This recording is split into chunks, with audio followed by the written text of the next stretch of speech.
Hi, Harms Army. We're back with another episode of The Inquiry.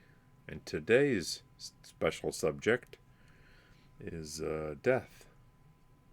That's what we're talking about today. We're talking about death.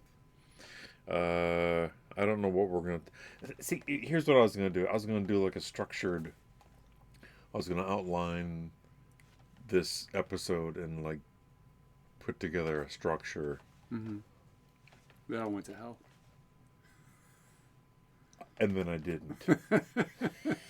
It died. That plan died. Strictly speaking, We buried it. there is no it.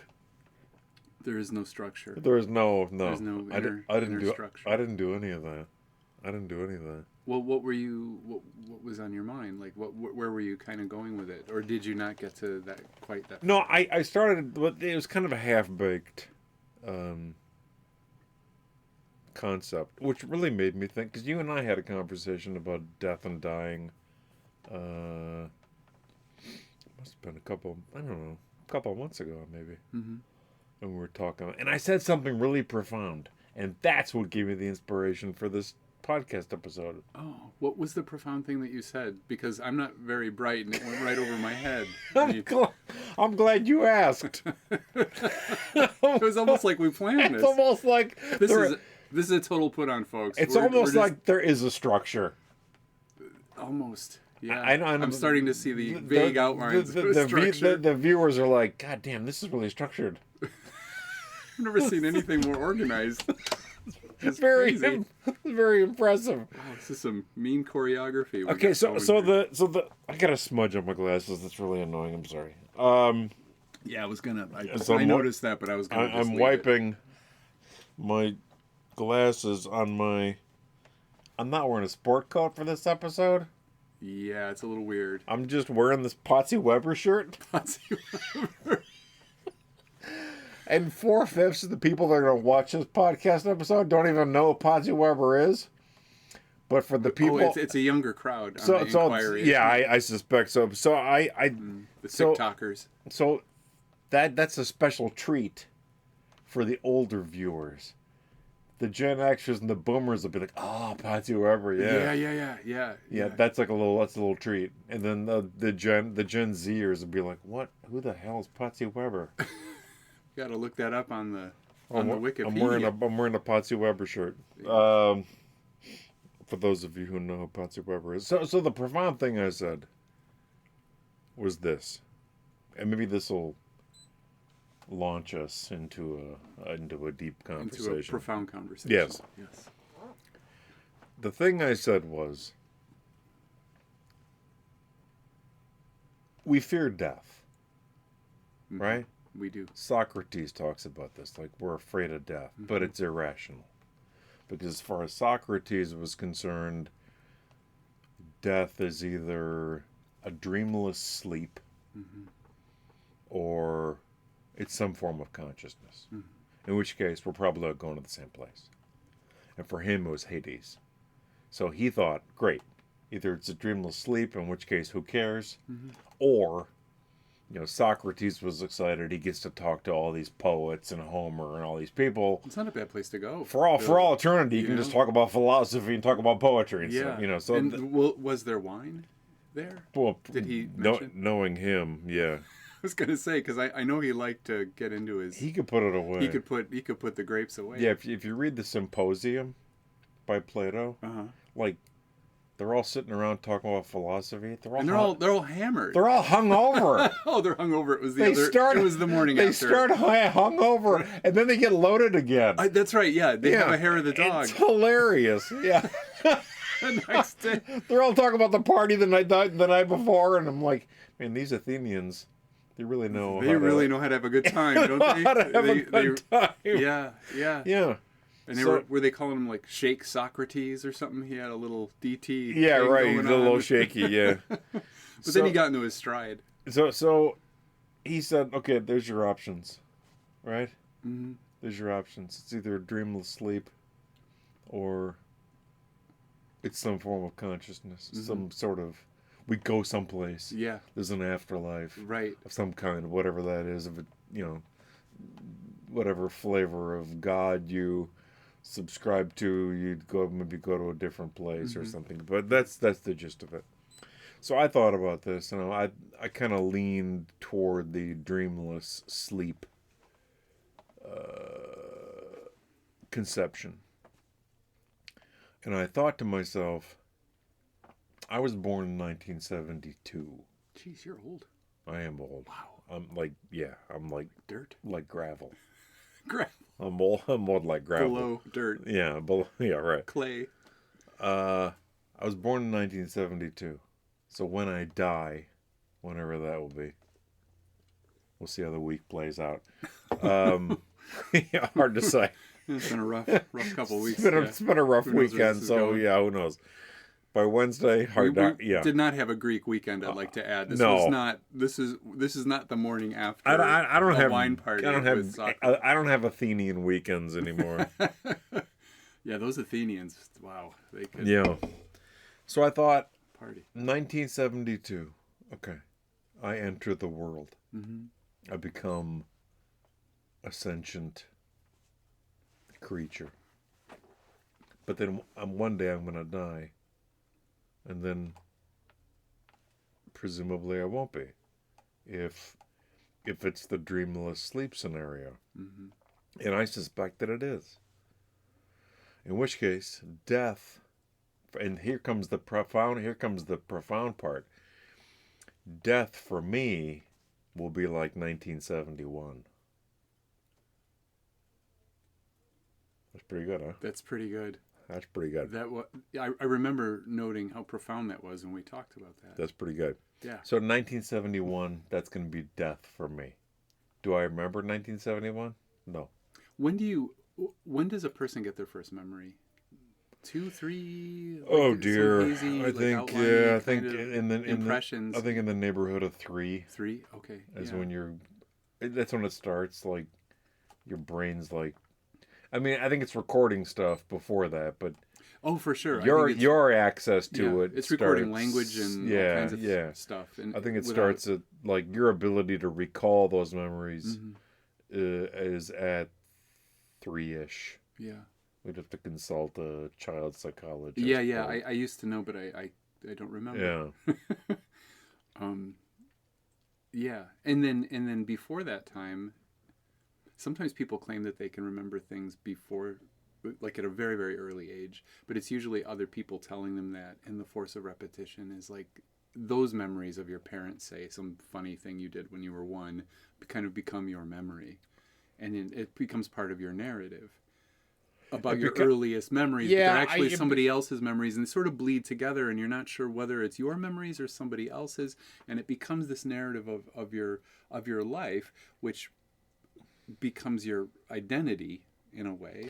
I think it becomes part of the narrative, yes, but I don't think we can call that a memory. You're recalling other people's memories, but they're almost like as if your real parents as... said, "Oh, you did this funny thing when you were 1," and then you hear it so many times, you're like, "Oh, okay." It's part of your story. You've internalized it. Yeah, but I don't think you're not recalling that. I don't think it's possible.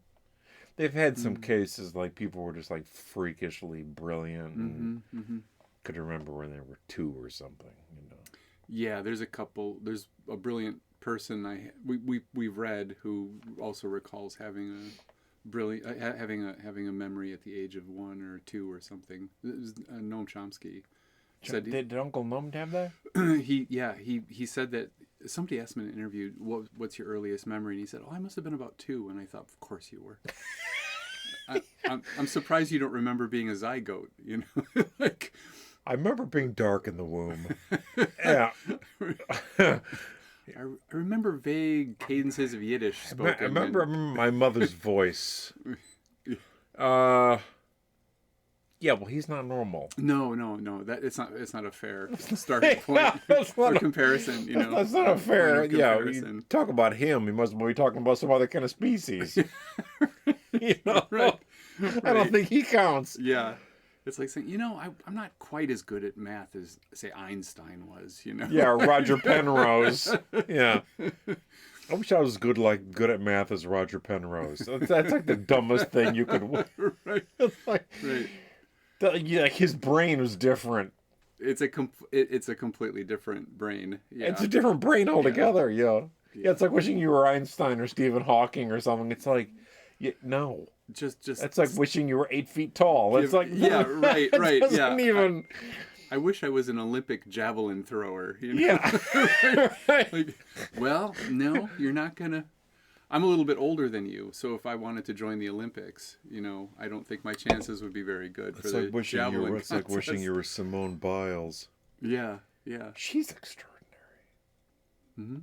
Yeah, absolutely. I've thought I couldn't fill a teaspoon with what I know about gymnastics and competition. Yeah, me neither. Especially at that level. I know nothing. Sports is not my. But I've often thought like even being an idiot, I still, watched I saw some of her, accomplishments. Mm-hmm. And they were look, you don't need to be a genius to realize if they're naming moves Mm-hmm. against you right after you did them, then you're probably pretty good.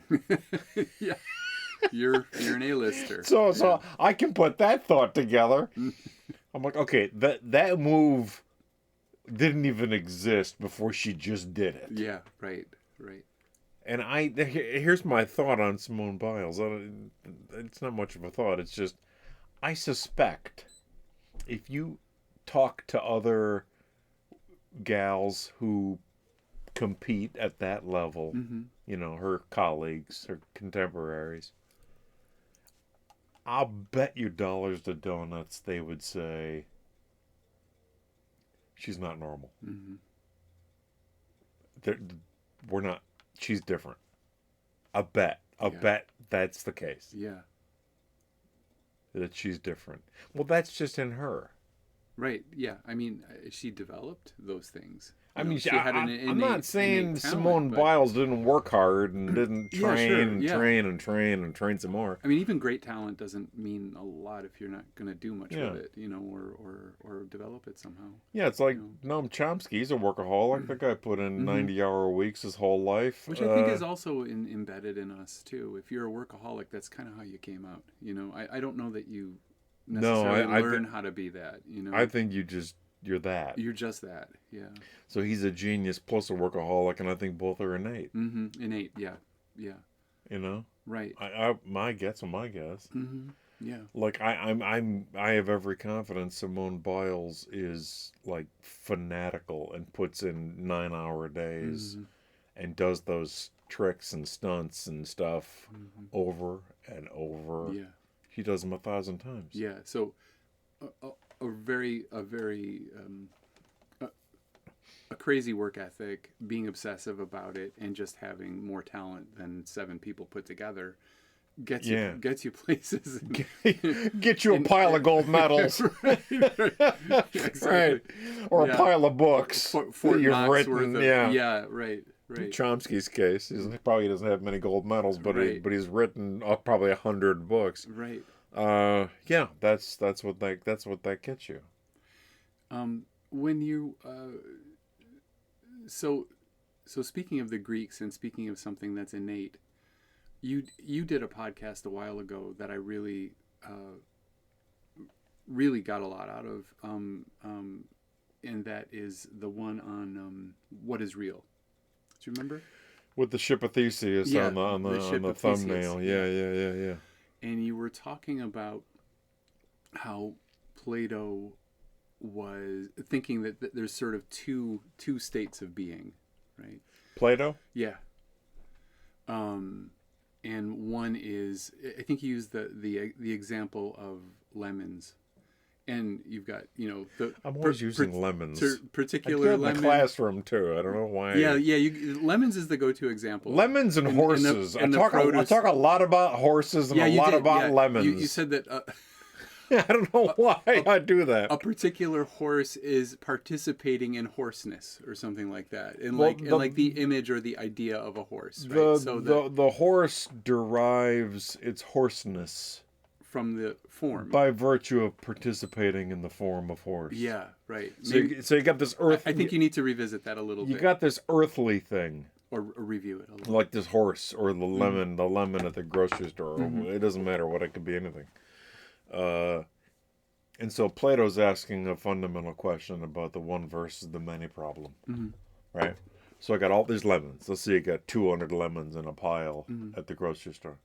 Okay, there's 200 lemons. They're all unique. They're all going to either get consumed or turn green and rot and fall apart. Right. In either case, the lemons at the grocery store are here today, gone tomorrow. They've all got something in common, right? If you put a coconut in the pile, it doesn't fit. It's not the same thing. But the lemons are all kind of the same. They're all unique. They're all, every lemon in the Slightly world, different sizes. however many lemons are in the world, they're all different. Right, a little bit. A little bit different, but they got something in common. And Plato solves the one versus the many problem by positing, that's the technical term, by positing the form of a lemon. So all these 200 lemons at the grocery store have something in common. The thing they have in common is they're all participating in this form, this like lemon in like, it's like the perfect idea. it's like it's like a form, right? like he changes how he describes this form realm, but in some writings he talks about it like it's a kind of heaven. Like there's a perfect lemon up there, and there's a perfect horse up there, and there's a perfect whatever. It's you know? an ideal image, right? Of it's we have the way I tell the students is, it's the thing you look up in the dictionary. Right. Yeah. Like if there's a picture of a lemon in a dictionary or a horse or something like that. If I do this with the students, I tell them, okay, everyone right now, picture an octopus. Okay? Now, you just pictured 30 different octopi, right? But if you look up octopus in the dictionary, we all look up the same thing. That's the concept. Yeah. That's the concept. With Plato, you're getting the birth of the concept. Yeah. That's basically what it is. So all of these individual things share enough features that they can participate in what this thing is. That's the idea. It can participate in this form, which they used to call, they used to translate the Greek to idea. But somewhere, I want to say, don't hold me to this, but I want to say the 80s, maybe.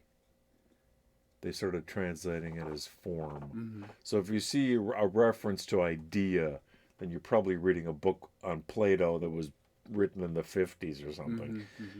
Anything remotely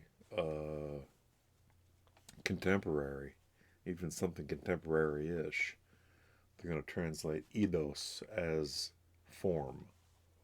So Simone Biles, she's participating in what a gymnast is, right? I mean, this is the perfect athlete, right? If we think of athlete, we think of her. Yeah.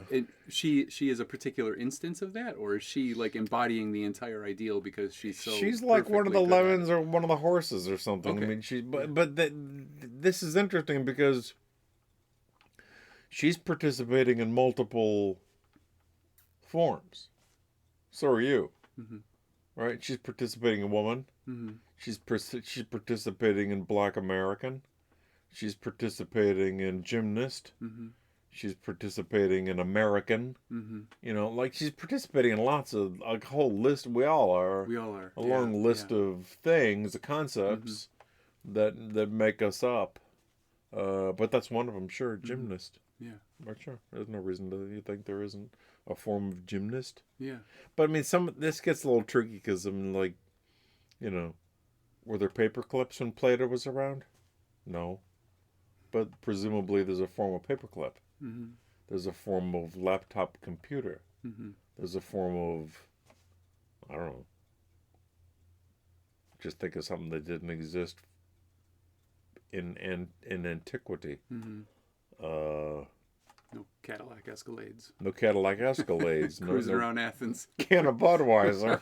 I don't know. It could be anything. You know. Tea cozies. Yeah. Maybe they Something. have those. Well, the reason why I'm bringing that up is because when we're sort of talking about death and we're talking about who we are and all of that, this is something else that you mentioned in the podcast, which was, I should say on a personal note, was very comforting to me because my father had passed away not long before you did that podcast.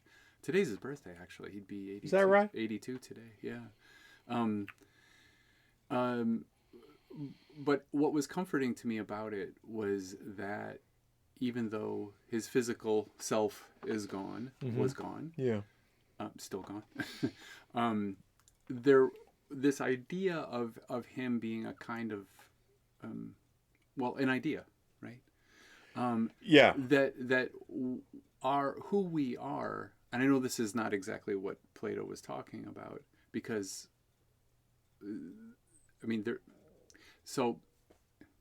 going to get a little bit muddled on this, I think, but No, it's all right. But the idea, That's though, what the is viewers that expect. they expect nothing less from You know why? from your guest. Because on the inquiry, we keep it real. We keep it real. We keep it at a human level. That's right. That's right. This is why people keep coming back to the inquiry. Right. Just for this, Right. for The total lack of polish and lack of preparation. yeah, it's unvarnished. Completely. It's yeah. unvarnished. We keep it real. Right. That should be our tagline.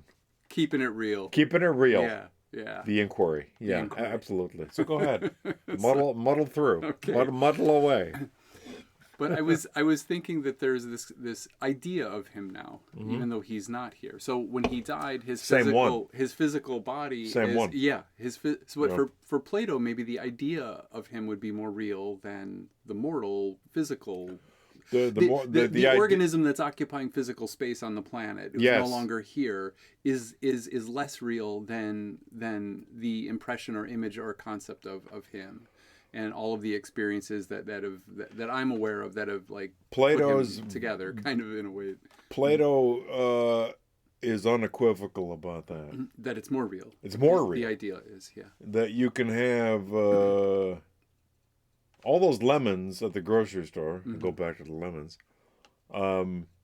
They're all going to get eaten or used in juice, or they're going to rot, or they're going to get thrown away, or whatever, like a human. But there's only, those lemons are only going to be there for so long. Yeah. And Plato says the concept, the form, if you will, or not if you will, that's the word. Form of lemon is permanent. Yeah. It's permanent. You can't destroy it. Right. So it's like your father. I would talk about this with the students. I'd bring up the students a lot, but then again, that's what I do a lot. I guess welders bring up welding a lot. Keeping it real in class. Keeping it real. I tell the students, all right, let's take newborn infant you. Right. Yeah. College, you've heard me say this before. College age you. Yeah. And then let's say you die on your 100th birthday. You just face plant the cake and like adios. Right. Well, it's 3 different people. Well, it is. I mean, even physically, if we just physically, restrict ourselves to the physical it's 3 different people. It's, I mean, cellularly, all those cells have been replaced many times. Yeah, right. They sure as hell don't look the same. And you don't look the same from no, the age good of God. 18 to 92. I mean, it's kind of hard. This is something just as a funny aside. Speaking of my father, he went to like his 60th high school reunion, and he said, "I didn't recognize anyone there, and the handicap spots were all taken because everybody was so old." Everybody was old, yeah. He's like, "Thank God there were name tags." That was some embarrassing moments, Oh, sure. Well, you haven't seen these people, but you haven't seen them in a long time, and 60 years, and they are physically different people. They're physically different people, right? Exactly. So you got 3 different people. You got the newborn infant, you got the college age person, you got the 100-year-old, if you assuming you're gonna die on your 100th birthday. I don't want to freak the students out.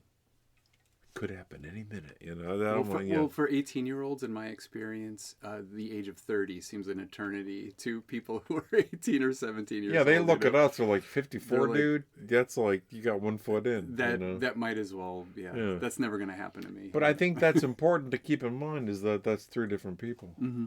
and that when you're dead and gone, Mm-hmm. when your bones are in the ground, you Mm-hmm. know, people are still going to talk about you. Right. Yeah. And you're going to have the same name. Like you're talking, And like we're talking about your dad right mm-hmm. now. Yeah. It's the same concept. Right. Right. Exactly. Yeah. You know, we talk about JFK, we talk about Abraham Mm-hmm. Lincoln, we talk Mm-hmm. about Leonardo da Vinci. Right. They've been dead for forever. Yeah. And especially like, you know, when you get new, we can talk about some Socrates for Christ's sake. Mm-hmm. I mean, you know, but even though we didn't know him, he's still, that concept sticks. Yeah, the idea of him and what Yeah. he was like and his personality and Yes. everything. I Yeah, mean, of he's course. the gadfly of Athens, right? So Yeah. that's still his tagline. So, but there was something really very, as I was thinking about that, it was something very nice about it. You know, like people live on. I mean, if they didn't, and Plato has a point. If once humans or lemons expire, or milk or something, then we wouldn't talk about it anymore, right? If the physical part of us was so important, then everything would end with your life, right? With your physical Yeah, life. you just die knowing whatever we're talking about. And the whole memory bank would be erased, right? Yeah. Like if that was so That's connected, something that you know? street artist Banksy Mhm. said in an interview. At least I think it was him.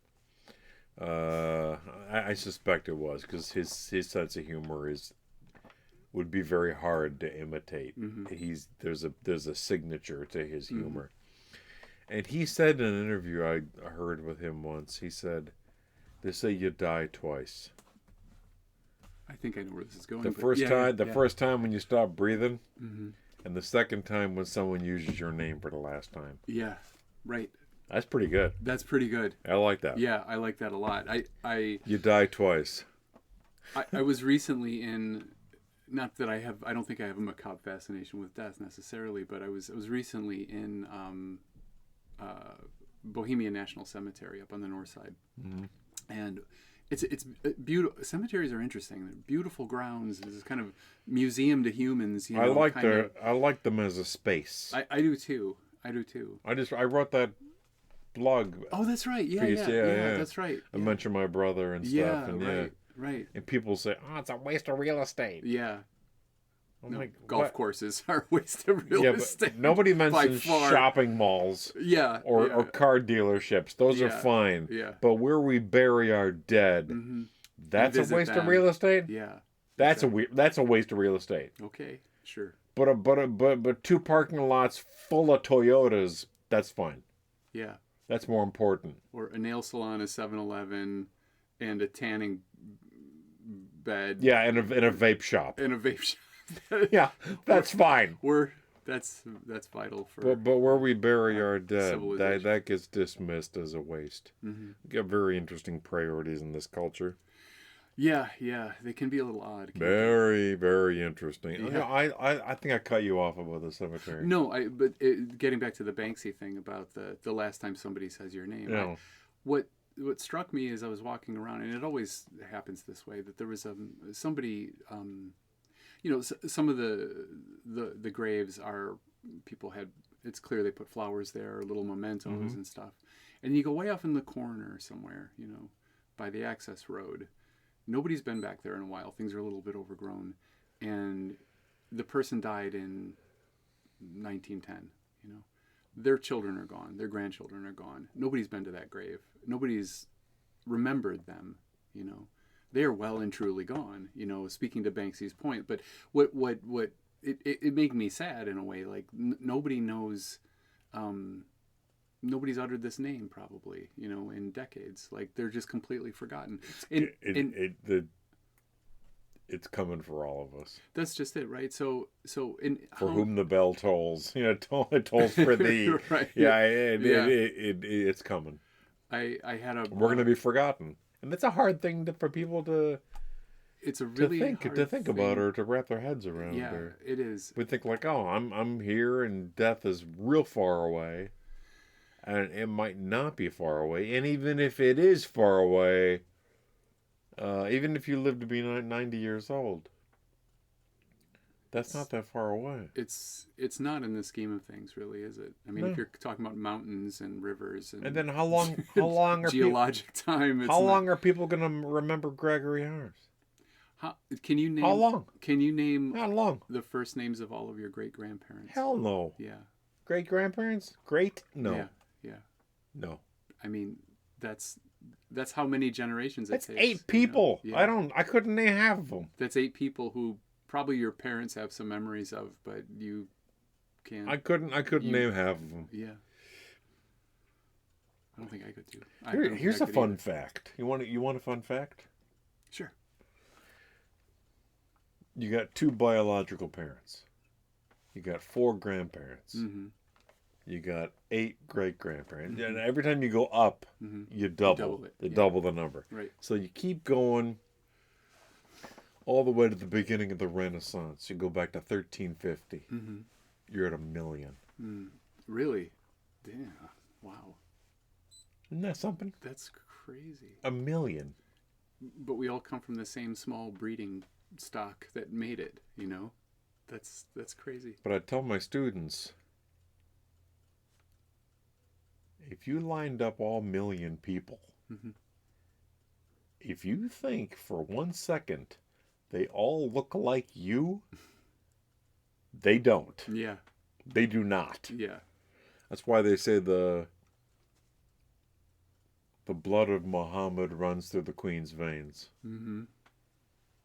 I'm sure the Queen didn't like to hear that. I'm sure the Queen did not like to hear that. Or that at root we're all Africans. Speaking of being dead, yeah, we're all, we all trace our lineage back to Africa. All to the Great Rift Valley. That's where this whole rather interesting experiment came from, you know. With a very small group, actually, relatively speaking. People are into that now, though, like 23andMe or something, or all these different, like you send in your DNA and right, say, yeah, you're 2% Eastern Europe, yeah, 2% right, Slavic, right. or 3% African, or whatever. Americans have this weird way of like proportioning out ethnicity for themselves. Like, oh, I'm half Polish and I'm half whatever, and it's like 5 generations later, and I'm like, I don't think you're very Polish anymore. Like, you don't know how to say yes or no in the language, so I don't know if it counts. I don't. You know? I don't. It is kind of. I've like, we joke. I mean, we have conversations like, "Oh, what's your ethnicity?" So I'm 3/4 German. Yeah. 1/4. What does that mean? 1/4 Sicilian. Yeah. But I mean, ultimately, what does that? Yeah. What does that mean? Yeah. I'm 3/4 German. It's supposed to be a mark of identity somehow, right? I mean, that's the idea. So people say, they're 1/4 Irish. Their family came here 4 generations ago, and they're getting loaded down at the parade, And I'm like, well, and you're proud to be Irish. It really comes out like, with Irish Americans, with Americans who, I'm a 3rd, I'm a 4th Irish or whatever, and but the pride thing doesn't make. Not. But it's all based on pride, and it never made any sense to me. It's like, okay, I'm 6'1". Is that a source? Should I be proud of that? I didn't do anything. No, yeah, yeah. It's like or being proud of something over which you had no control has never made much sense to me. Is Johnny Depp proud that he was a really good-looking guy? Like, he didn't do anything. He didn't do anything. He just popped out that way. Yeah, right. It was a total accident of birth. Like being Irish or a certain height. I've always been skeptical about Irish pride. I mean, do I have German pride? No. I'm not sure what that means. I don't even know what that means. There wasn't even a Germany until like 1871. 1871 is so when is they this unified. a relatively recent pride? Like I've been to Germany a number of times. Oh, I didn't know that. But when I get off the plane in Frankfurt or Berlin, am I like, I'm home? Come on. Chevy Chase's European vacation. They rent a car. They finally get to Germany, and they get out of the car and they look over this valley, and he starts getting a little misty-eyed, and he says, "My motherland," and the daughter says, Grandma's from Chicago, Dad. Yeah. It's like, I mean, it's such a spoof on this like saccharine sentimental connection to things that we have A, no control over, and B, it's completely made up. You know, like what does this even mean? I You know? like Germany a lot. I've always You know, nothing against Germany or Ireland. I've or always anything, enjoyed you know? Great being in Germany. Mm-hmm. But do I get off the plane at Frankfurt and say, "Oh, My home. the fatherland"? Das ist mein Vaterland. Or I don't even Yeah. know if that's right, but anyway, yeah. I mean, do I think that thought? Absolutely not. It's Yeah. ludicrous. Yeah, I'm not German. right. I'm sure as hell not Sicilian. Because all these knuckleheads, and they are knuckleheads, who like all this Irish pride. They've never set foot in Ireland. They don't know anything about St. Patrick's Day. When you tell them that St. Patrick wasn't Irish, they look at you like, what? Like, "Whoa," like the dog with the, you know. When you go, Yeah. It's bewildering to me, that pride. Pride in what? yeah, nothing. You had no control over it. You know, it doesn't make any. That reminds me of some reason, when I was in Jordan, most recently, World Cup was going on. Mm-hmm. Oh yeah, lots of pride starts to creep into the streets. Yeah. One of my friend Hani's friends, another a fellow Jordanian, Mm-hmm. he was huge. This friend was a huge fan of Spain, of the Spanish soccer team. Uh-huh. So Spain the night previous had won, and this friend of Hani's, who's Jordanian, says was all happy and said, "We won," and all his friends just barbecued him. Like, who's we, dude? Right. Yeah. You haven't been within 500 miles of Spain. You don't speak Spanish.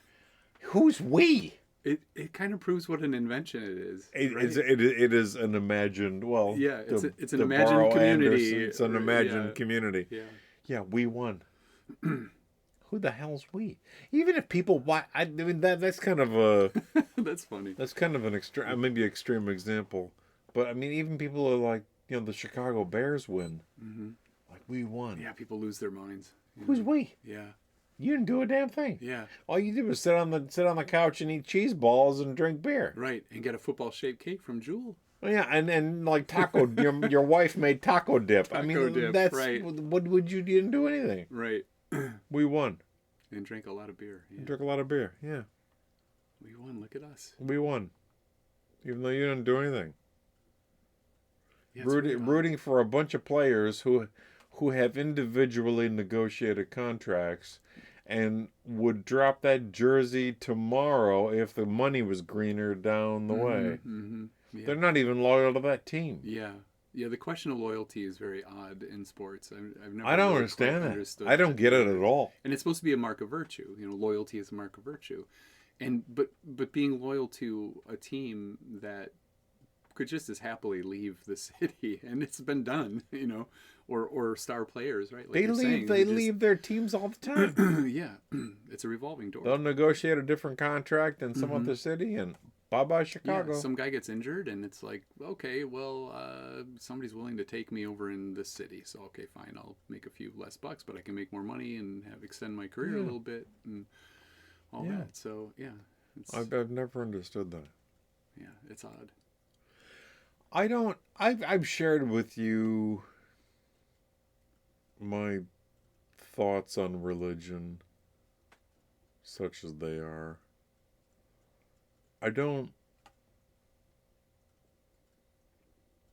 I'd consider myself an atheist, but I consider myself a soft atheist. I don't pound my fist on the table and say there is no God. Mm-hmm. I just suspect there isn't one. Or that people who have religious inclinations are suspect, or not very bright, or Yeah, there's yeah, there's like that variety that's too. like That's like really the four intolerant. horsemen, Yeah, like your right. Sam Harrises and so on, Exactly. who Right. think that if people believe in religion or have some kind of faith, they're a bunch of morons, Mm-hmm.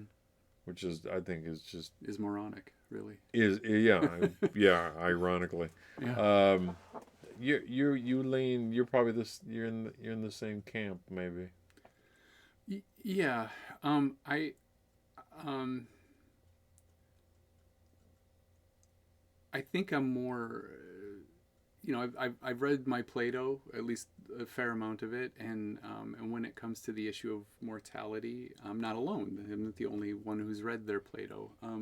I think the idea that somebody kind of lives on in your memory, or they live on in their work, is the more immortality. Um, and maybe it's actually not that immortal, because as we just said, people who remembered you will also Yeah, go. yeah, So, yeah, yeah. but but um, I think it leaving something behind in your children, and how you've treated people, and in a novel you wrote, or a painting, or something like that. That's the thoughts that people have of you, and maybe a positive or a good impression, and sort of leaving the place a little bit. I don't mean to be mawkish about it, but leaving the place a little bit better than you found it is not a bad way to have a kind of an immortality. I think it's the best you can do. I think that's it. And That's it. That's the best you can do. and Is how you live your life. a friend of mine was talking about this not too long ago, and she was recalling,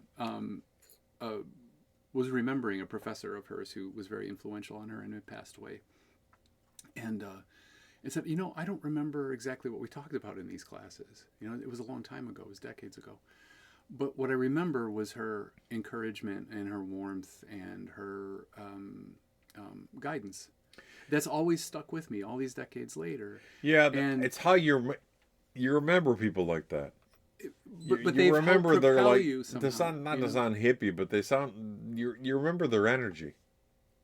I guess that's a good as word as any. Like you don't remember like specific conversations you had with your dad. You just remember your dad in this impressionistic sort of way in his energy signature. Mm-hmm. Like if you want to put it in Right. that way. Yeah. Yeah. Kind of a strange way to put it, but Yeah. No. I mean, we were.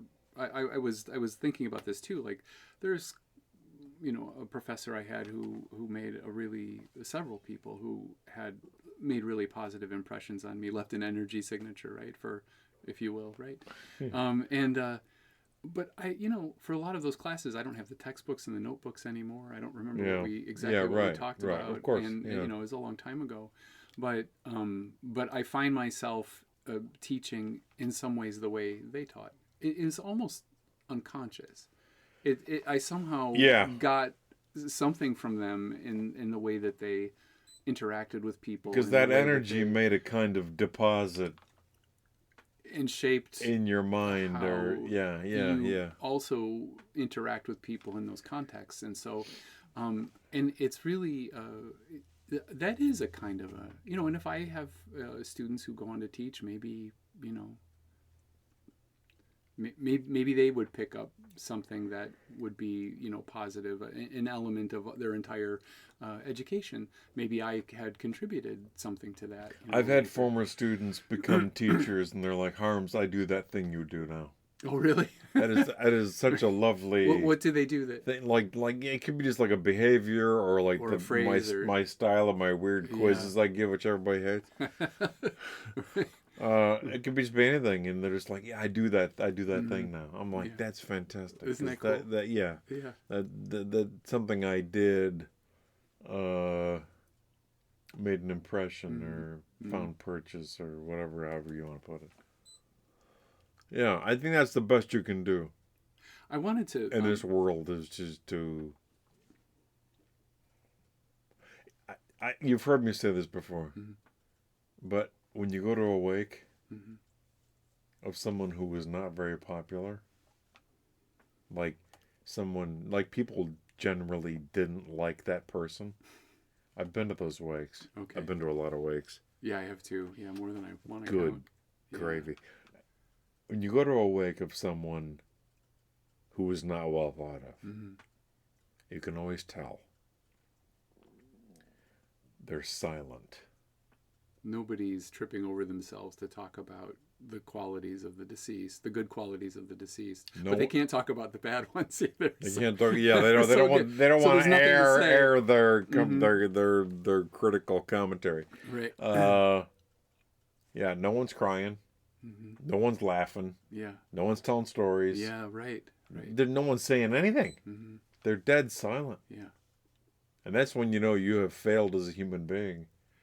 When your wake is quiet. I know I reference George Carlin sometimes. He's like embedded in my brain. Speaking of energy signatures, and he's like, he was talking about a funeral like you were just talking about, and he's like, yeah, and somebody maybe had a couple of drinks or something, and they let it slip out, and they're like, yeah, Jim, yeah, he was an asshole, but a well-meaning asshole. You got to cover it up because it's a funeral, you know. Yeah. Yeah.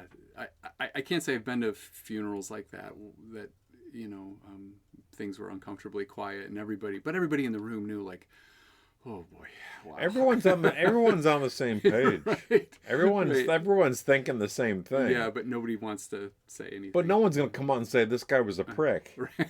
You know, no one's gonna say that. Right. Can't say that. You can't say that. Remember, you get that reference, the Spinal Tap?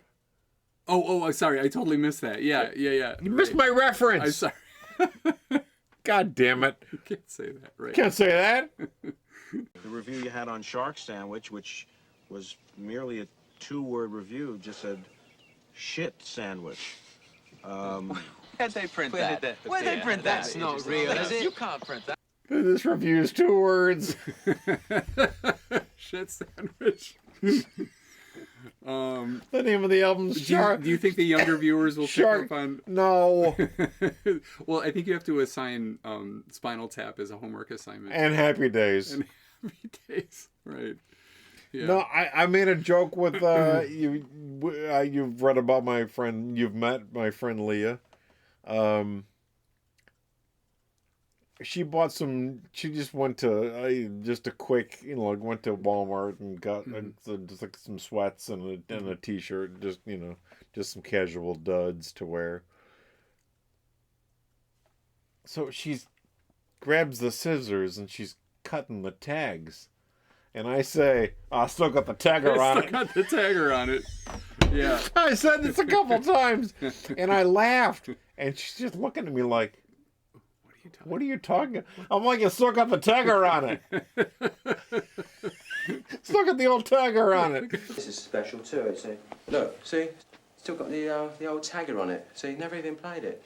See, You just bought it? don't touch it. Don't touch it. I wasn't gonna touch it. No, don't touch it. I was just pointing at it. Well, don't point even. Don't It even can't point? be- No, it can't be played. Never. I mean, Can I look at it? No. The old tagger. The old tagger. The guitar that can't be played ever. Can't be played. Don't even look at it. She had no idea what I was talking about. And I asked my stepbrother this morning when I put this shirt on. I'm like, Marcus, do you know who Patsy Weber was? And he's like, who? What kind of name is that? How do you not know who Patsy Weber is? Right.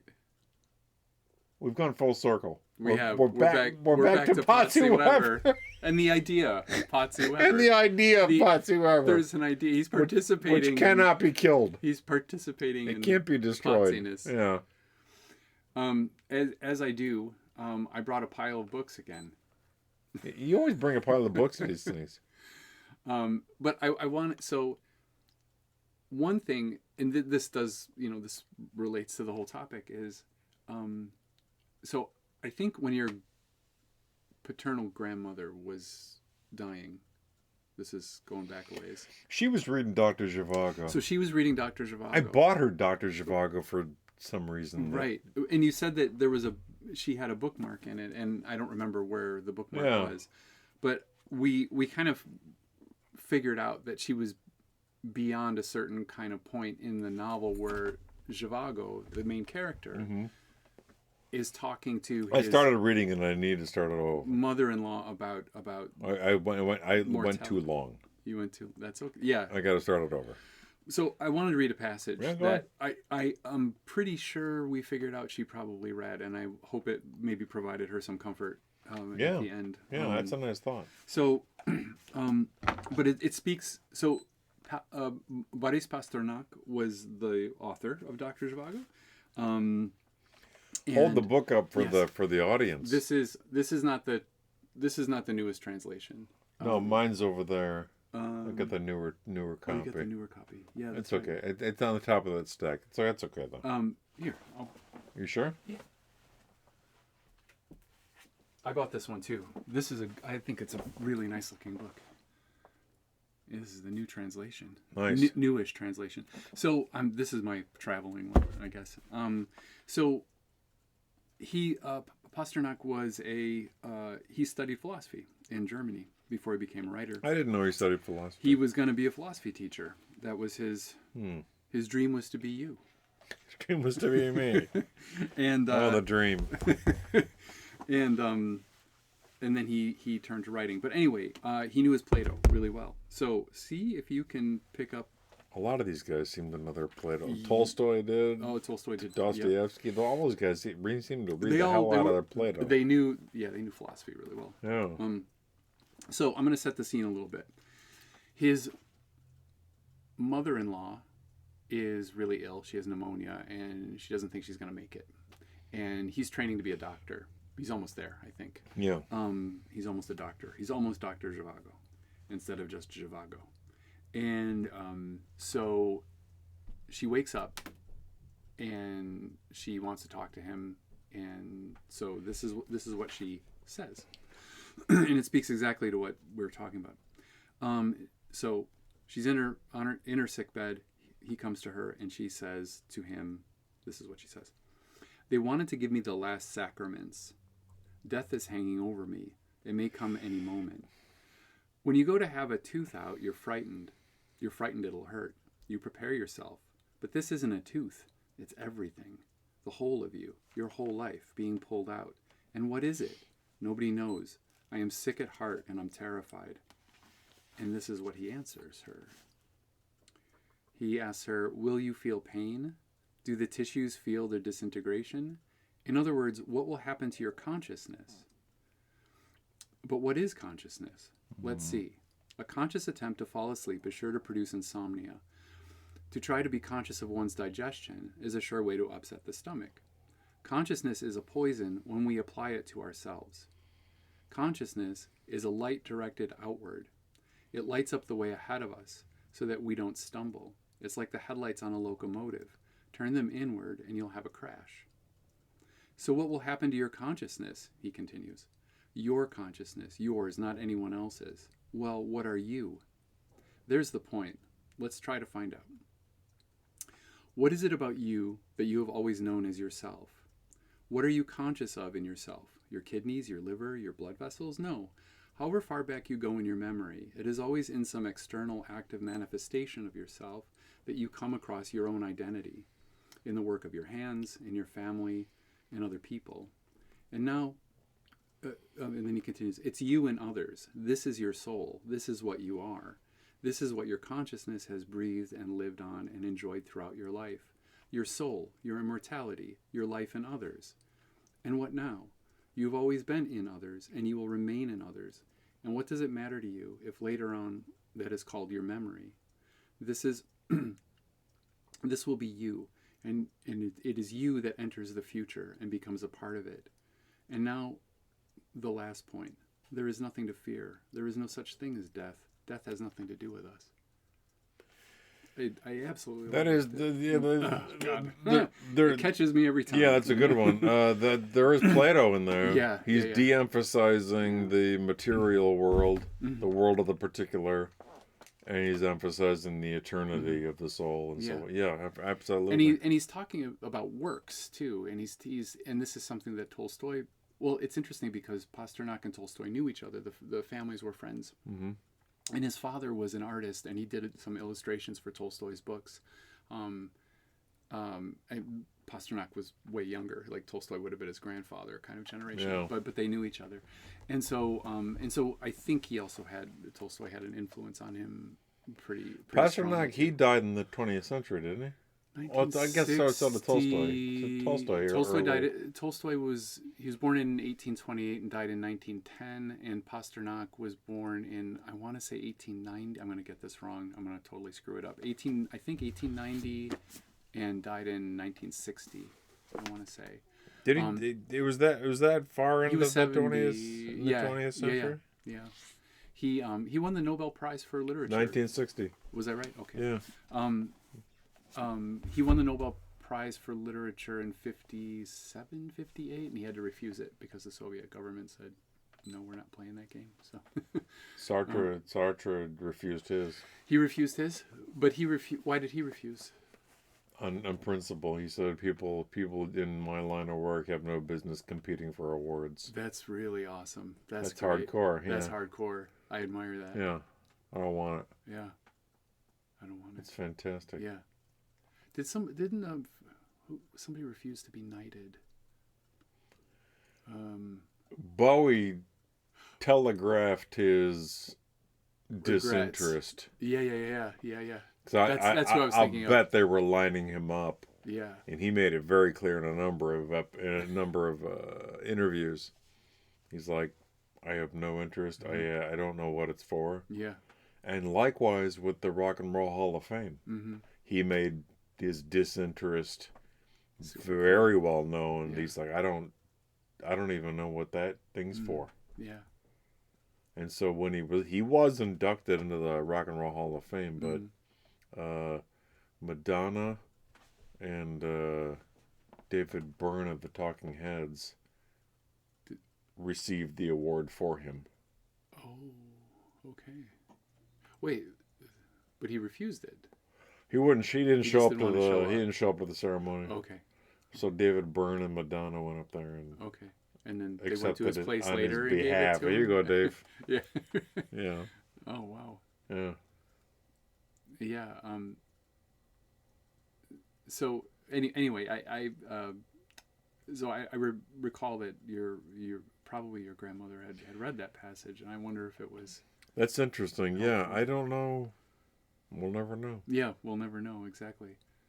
But the idea of the light, I think what he's getting at there is like a total focus on the self constantly, mm-hmm. about advancement, about doing what you're supposed to do, about going to the right parties and seeing the right people and doing the right things and building your career and all of this stuff, marrying the right kind of person, even if maybe you can't stand the person. But Tolstoy writes all about that in a story called The Death of Ivan Ilyich. And that's the light that makes the train crash eventually, especially when you get to the end. Yeah. Because you are not prepared for what is coming. Because it's as if death has no application to you as an individual, right? And so when it does happen, you don't know what to do with it, And so I wonder, I could talk about Tolstoy a little bit too, but this was kind of Tolstoy's point, is like, and this is the interesting thing, it's 21st century United States, and he's writing in the 19th century, Tolstoy. And the story that I have in mind, The Death of Ivan Ilyich, was written in the 1880s, I think. Sometime. I thought it was pronounced Ilyich. Ilyich. Yeah. I'm confident I'm wrong. So it's, Russian names are a little tricky. For a lot of reasons. It's like a lot of people say Nabokov. Nabokov. Yeah. I learned that from you. Yeah. I probably said Nabokov at one point. Yeah, Russian stress is kind of hard to predict, like where the tonic vowel is and stuff. Death of Ivan Ilyich. And so in that story, it's just a guy who does this. He does exactly what he's supposed to do his entire life. Death has nothing to do with him. And Tolstoy's point is like, you have to keep it in mind because death gives your life meaning. And thinking about it mm-hmm. and knowing that it's inevitable, as hard as it is to accept, and it is, there's no doubt about that you it's not only, and it sounds kind of cliche, but like, I have to do something productive and useful. I have to leave a good signature, as you were saying before. And the character in the story, the main character, doesn't do that. He realizes it on his deathbed. And because the light, as Pasternak would have it, was shown on him the whole time and not outward, and so life is kind of devoid of meaning. And when he's I'll go to this. Why not? Since I brought the pile of books.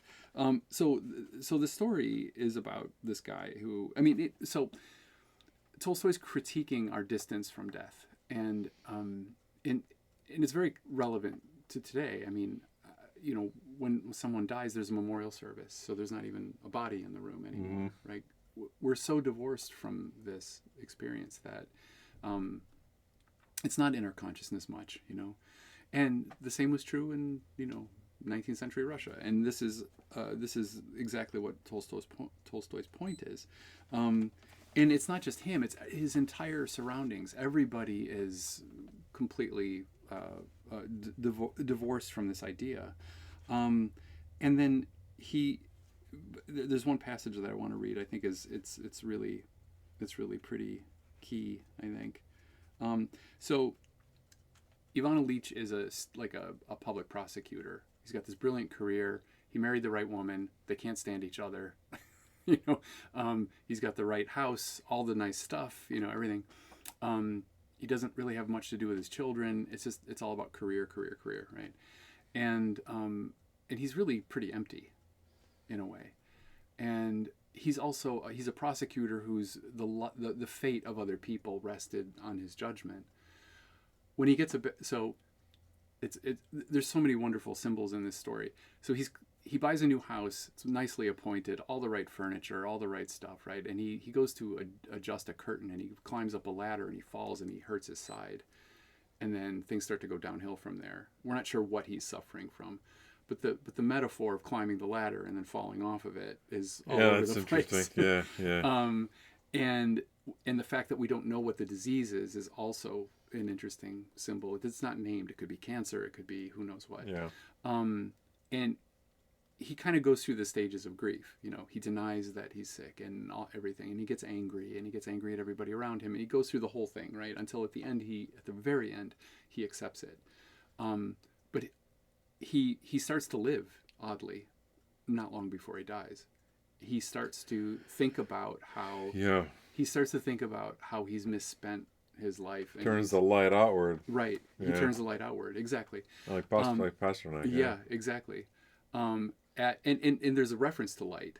It's not a Christian sort of narrative per se, but he feels like he's being pulled into this black bag, and he doesn't want to go in the bag. And when he finally can't struggle against it anymore because he's so weak, he's in such a weakened state, that he sees that light, and he starts to realize things, and we don't know how long before his death he has this realization, but he has it. And so, and the light is shining for him outward, it's guiding him. It's not trained on him anymore. It's really interesting. But this is, so, he says, so this is when he kind of gets to the stage of grief where he realizes that there's no hope anymore. He says in the depth of his heart, he knew he was dying, but not only, one more thing I wanted to say. So he goes to the doctor, and the doctor is as cold and rational and unfeeling and unsympathetic as he was as a prosecutor. It got turned on him, this apparatus, the state apparatus and stuff. And he's like, but this is me. Why don't, he starts to feel what prosecuted people were feeling. Also another interesting twist in the story. But anyway, he's getting towards the end. In the depth of his heart, he knew he was dying, but not only was he not accustomed to the thought, he simply did not and could not grasp it. The syllogism he had learnt from Kiesewetters' logic, Caius is a man, men are mortal, therefore Caius is mortal, had always seemed to him correct as applied to Caius, but certainly not to himself. That Caius, man in the abstract, was mortal was perfectly correct, But he was not Caius, not an abstract man, but a creature quite separate from all others. He had been little Vanya, it's a diminutive of Ivan, the familiar form, with a mother and father, with Mitya and Volodya, with the boys, the coachman, nurse, afterwards with Katinka, and with all the joys, griefs, and delights of childhood. What did Caius know of the smell of that leather ball Vanya had been so fond of? And he kind of goes on about all these experiences he had. And then he says, "It cannot be that I ought to die. That would be too terrible." Such was his feeling. If I had to die like Caius, I should have known it was so. An inner voice would have told me so, and there was nothing of the sort in me, and I and all of my friends felt that our case was quite different. And all of his colleagues, all of his colleagues feel the same. Like when he dies, they're just worried about like who's going to get the promotion, who's going to get his spot, and stuff like that. And the entire society is just imbued with this idea that death is something that's just an abstraction. I tell my students, I say, how many of you have talked to someone who's dying? Mm-hmm. Well, very few. Mm-hmm. Hands go up. Sometimes one goes up, I said, what's interesting talking to someone who's dying is they don't talk about credit scores. Mm-hmm. They don't talk about their house. They don't talk about their cars. They don't talk about any of that crap. Right. They're asking the big questions. Yeah. Yeah. They're asking the big questions. Mm-hmm. And I'm like, that's too late. Yes. It's precisely too late. It's too late. Yep. You can't ask the big questions when the shot clock's about to run out. Then the game's over. What you're saying is right here on page 299. I think I mixed my metaphors. There, a shot clock and the game being over. That's okay. Sports enthusiasts watching this be like, "That dude, you're an idiot." That's not how it works. Right. Yeah, so this is later, and he's speaking exactly to your point. He said, it occurred to him that what had appeared perfectly impossible before, namely that he had not spent his life as he should have done, might after all be true. It occurred to him that his scarcely perceptible attempts to struggle against what was considered good by the most highly placed people. Tolstoy likes the French phrase "comme il faut." It's necessary, right? It's the done thing, right? That this whole guy's his whole world is comme il faut, It occurred to him that his scarcely perceptible attempts to struggle against what he was considered good, comme il faut, by the most highly placed people, those scarcely noticeable impulses which he had immediately suppressed, might have been the real thing, and all the rest false. No credit scores, car, all that stuff. Right? Yeah. Yeah. He lay on his back and began to pass his life in review in quite a new way. In the morning, he's like a day away from dying now. Okay. In the morning, when he saw his first, so he talked, the servants and the family come in, and he's got a few bucks. People are helping him out. This consciousness intensified his physical suffering tenfold. He groaned and tossed about. The physical suffering, the consciousness that I completely wasted things. And all of that. So anyway, I'll leave it there. But yeah, he comes to this realization, and he had suspected it. And when he talked, and I won't read it, but when he talks about his life, the things that he remembers the most are his childhood, his parents, his friends, stuff he really liked to do. The sort of the genuine connections with people and everything. And he realizes that he wasn't. At the end, he wants to make a connection with his children, but he can't speak anymore, and he says that he feels sorry that they're witnessing his death, which at the end is very horrible and everything, but then but that he wasn't really much of a father to them, and but it's too late. He can't even get the words out because he's so sick, It's a shame that we maybe, hopefully, achieve what Aristotle called eudaimonia, which is this contentment, like I lived a virtuous life. And would Aristotle say that should follow us right to the end? Well, he said if we've done it right. Yeah, best case scenario, if all goes right, you'll experience you will have flourished as a human being, which reminds me of the philosopher David Hume, Enlightenment philosopher David Hume, and Hume, by all descriptions, especially Adam Smith's visits, the word cheerfulness comes up again and again. Mm-hmm. He was quite cheerful. He didn't care that he knew he was dying. Yeah. He just, okay. So he reached eudaimonia. I did, right? Boy, it sure seems so. we don't know, but yeah. He was just like, yeah, that's what you're supposed to do. Mm-hmm. And it's my time now. He didn't seem to care.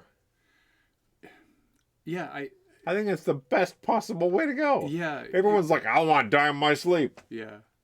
I don't necessarily want to die in my sleep. Mm-hmm.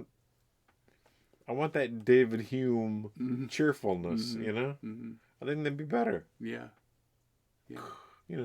Off you go. Yeah. For eternity. And you're not kicking and screaming and scared. And back to 1971. Yeah. Yeah, right. Right. For me, anyway. Yeah. Yeah. What, that'd be 1966 for you. Mm-hmm. Yeah.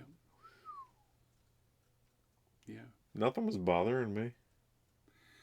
I don't remember having any problems in 66. Yeah. Everything was just fine in 1971. Fine. Yeah.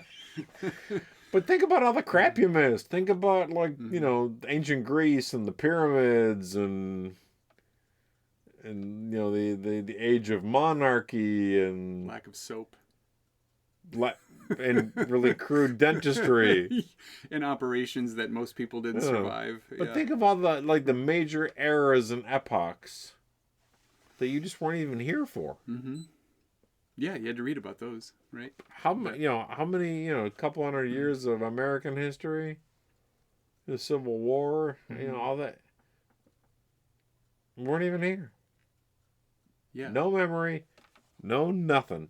But it's kind of like what we were saying in the beginning, those early memories that you think you have that were told to you. I mean, that's what history can be, really. I mean, it's, these are other people's memories you're reading about, And I think... they're not your own.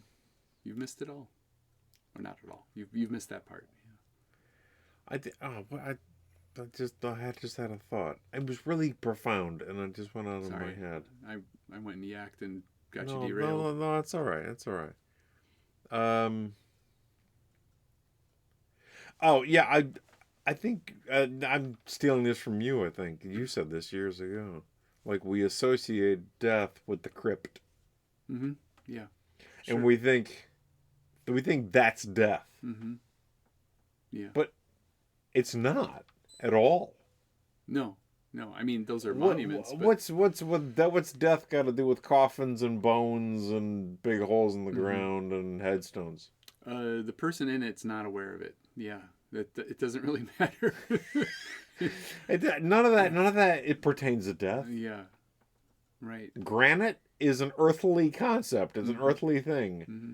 Holes in the ground are earthly concepts, earthly things. Yeah. Same with bones. Same with coffins. Right. Those are all earthly, physical things that have jack squat to do with death. It's just a ritual, it's a ritual for the living, not for the. We create the crypt. Mm-hmm. Yeah, we built it. Yeah, the dead guy didn't. Well, maybe he did when he was alive, but not after. But he doesn't know. He doesn't know his bones are in it. Right. Yeah. There's no self. There's no you. There's no consciousness. It's gone. There's no consciousness. All the circuitry's gone. It broke down. The first thing that happens when you die. I read this, so it's true. No, I read this in a... I can't remember where the hell I read this. It was in a reputable... You got a book laying around or something? I got to look for some books. Oh, there's some books. I got to look for some books. You need more books. Where the hell did I read this? Shelf. You got to put a book. I read this. It was a reputable text by a reputable author. Oh, it's going to bother me. I read that... the first thing that happens when you die is your brain liquefies. Oh, really? It's like your brain turns to goo. It does? Yeah. Goo? Yeah. So what were the ancient Egyptians pulling out of people when they Oh, mummified them? I goo. thought they... I don't know. Was it goo? Oh, really? Yeah, because the Egyptians had that... Because they went through the nose. That hook thing. Yeah, the hook thing. I don't know. How were they pulling goo out of the I don't know. passage? That beats the hell out of me. That's weird. That's weird. I had a thought too. I was thinking about this the other night. I'm watching this series called Shetland. Mm. It's a Scottish kind of murder mystery. The name gave detective. Yeah, Shetland. Scotland, you say? Ponies? What? That was in Colombia. Yeah, no. I was thinking to myself, I wouldn't want to be a medical examiner. No, I don't think I would either. No, I don't have the stomach for that. You go to medical school, okay, you're a doctor, you're a surgeon, ready to go, got your sheepskin on the wall, and then you just 5 days a week deal with dead bodies? But it's got to be like any other job after a while. Like, how much... I don't know. I kind of think that jobs like that they're just work a day. They're not taking it home with them. Yeah, but you had to... I take your point, and I agree with you. But you had to decide, yeah, I'm going over there. Yeah. I wonder what compels people to do that kind of work. It's like you're going to be a proctologist? Me? No, I'm not going to do that. No. I'm saying, someone got out of medical school and decided, yeah, proctology. Butts. That's where I want to be. That's what I want to do. I'm fascinated with the sphincter.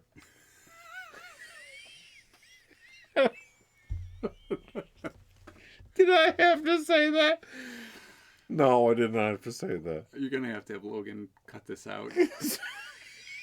Logan's going to be like, can we cut this? You went all high-minded and then you went straight to sphincter. Can we cut the sphincter part out? No. The sphincter part stays in there. In fact, that's going to be some of the art that I'm going to put on. The viewer clip art of a sphincter. This is what brings the viewers to the inquiry. We're keeping it real. We're keeping it real. We tackle the hard subjects like sphincters. And why old Dr. Jellyfinger decided to become a proctologist. Moon River. That's a reference to Fletch. Moon River. It's another reference that's just pointless to bring up. Got the whole fist in there, Jack?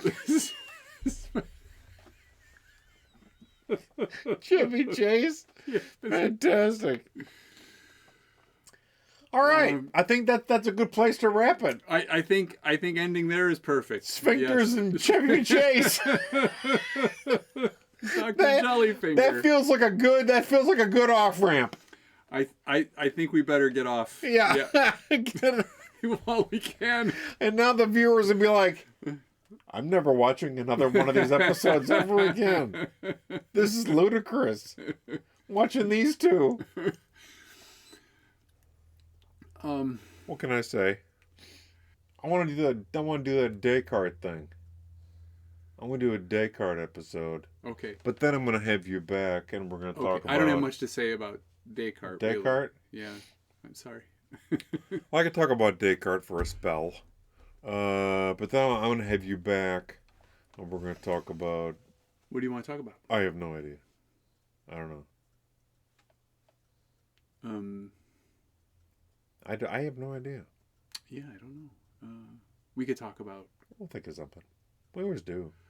We could talk about politics, maybe? Something about... We could head in a political direction. We could talk about... There's a lot of unfortunate things happening. Did you see pictures of Natalie Wynn with that Lindsey Graham thing? I didn't. No, I didn't. God.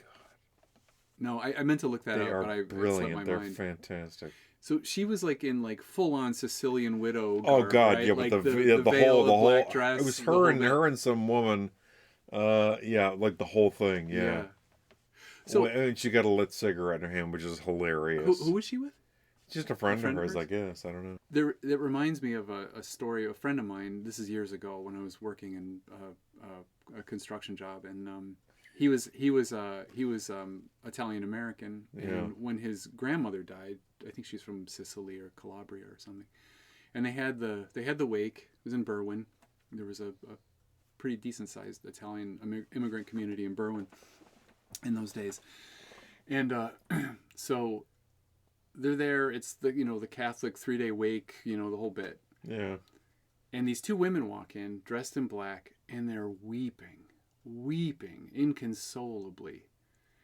And my friend turns to his mother and he says, "Who are those women? I've never seen They're them." hired. They were professional mourners, They're more, yeah. but yeah. they were at the wrong funeral. Oh. Whoops. Whoops a daisy. And his mother said, "I didn't hire them." So Yeah, I've heard of that. Like Yeah. criers. Criers, yeah. Yeah. And it's real old country stuff, Yeah, yeah. And so, but I they- have criers in my way. they- I'm gonna put that in my will. You're gonna have some criers? A lot of them. Oh, not too old Sicilian ladies, Not but too like 20. like a heraldry of Just, weeping. just sobbing. Right. I'm gonna have like 20 of them Right. at my wake. Okay. People be like, "God It's good to damn, plan." dude, that's leaning on a bit thick." And do you know any of those women? No, I've never seen it. I used to joke with How did Greg know all these Sicilian old ladies? I mean, he's only a quarter Sicilian. He shouldn't He's know only this a many. quarter Sicilian. I always thought it would. I don't know, a little bit macabre, but why not? I mean, we're talking about death after all. So, I thought, I was joking around with my brother once about like, how do you want to like, what kind of plans would you like to have at the end, And I said, you know what circus is where they have the clown in the cannon and they blow the clown out of the cannon and just a bunch of confetti and glitter comes out?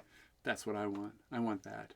That like Hunter S. Thompson did, like right into Lake Michigan. they did over traffic. they put Hunter S. Thompson's Johnny Depp, I think, funded it. They put his ashes in like a fireworks display, and they just yeah. I mean, it's kind of the same. It's concept. kind of the same concept. Kind of the same concept. Yeah. Yeah. You mentioned Cannon. I just remembered this. I know I'm always bringing him up. I can't help it. I just know a lot about him. Is this going to be about Alice Cooper again? God damn it. Alice, watching an interview with Alice, and he tells a lot of funny stories. I'm sure he does. He's a very I'm surprised he remembers them. He's a very funny guy. He did a lot of drinking. He said they had an idea because at their shows there's like 1,000 things that happen, So he said, like, we had this idea that we would shoot me out of a cannon, but it wasn't me. It was a dummy, and then I'd be at the other side of the stage, and then I'd pop out. And we we get the cannon. We rehearsed. Everything went fine. We're gonna do it this way. Fine. Blah blah blah. First show.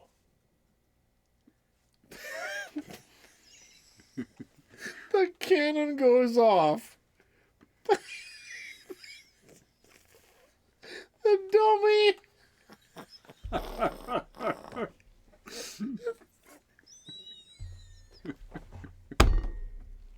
The dummy just hanging out of the cannon by a foot. Just like limp. Can you imagine? That's like a Spinal Tap move. Oh God, it's great. Totally. It's a total Spinal. I think that's. As a matter of fact, I think it's clean. I think that was. Thank you. Oh my God, I think that was the lead in to that question. Is the interviewer asked Alice, "Do you have any Spinal Tap stories that you can recall and recount?" And Alice is like, "How much time do you have?" Right. He's like, "I can remember 1,000." Right. He's like, every show had 3. He's like, "There's no perfect show.